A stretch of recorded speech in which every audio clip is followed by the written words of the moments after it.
নমস্কার বন্ধুরা, কেমন আছেন সকলে? আমার অল বেঙ্গল রান্নাঘরে স্বাগত।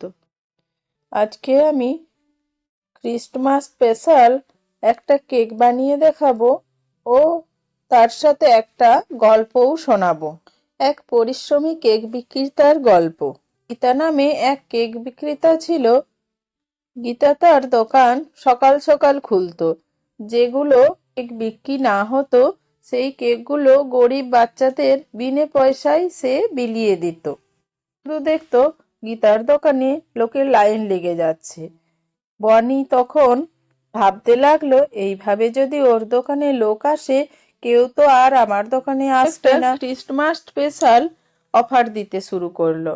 এক কেকের দামে দুটো কেক দেবে। শুধু গীতার দোকান থেকে বনির দোকানে আসলেও কিন্তু ঘুরে তারা আবারও গীতার দোকানে ফিরে আসতো। আর তারা বলে আসতো যে তোমার দোকানের কেকের মতো অত সুস্বাদু নয়। একদিন গীতার দোকানে এলো জ্ঞানী ভদ্রলোক।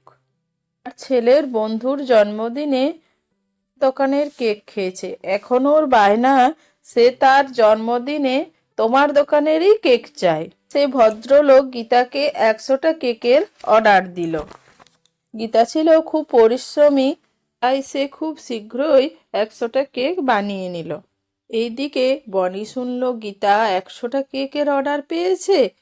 বনি ভাবলো, এইভাবে যদি দরবারের ধনী লোক যদি ওর কেক এইভাবে পছন্দ করে, তাহলে তো আমার কাছে আর কেউ কেক কিনবে না। সে গীতা যেখানে কেক রেখেছিল সেখানে অনেকগুলো ইঁদুর ছেড়ে দিল। পরদিন গীতা সকালে এসে দেখলো সব কেক ইঁদুরে খেয়ে নিয়েছে। তখন তার মাথায় বুদ্ধি খেলে গেল।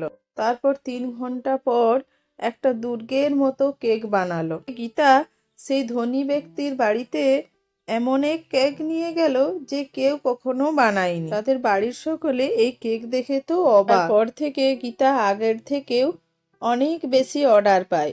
অসহায় অবস্থায় বিচলিত না হয়ে তার কল্পনা শক্তিকে কাজে লাগিয়ে সে এখন সফল ব্যবসায়ী হয়ে উঠেছে। আমরা এই গল্প থেকে বুঝলাম, কারোর সাথে হিংসে বা ক্ষতি করে কখনো বড় হওয়া যায় না।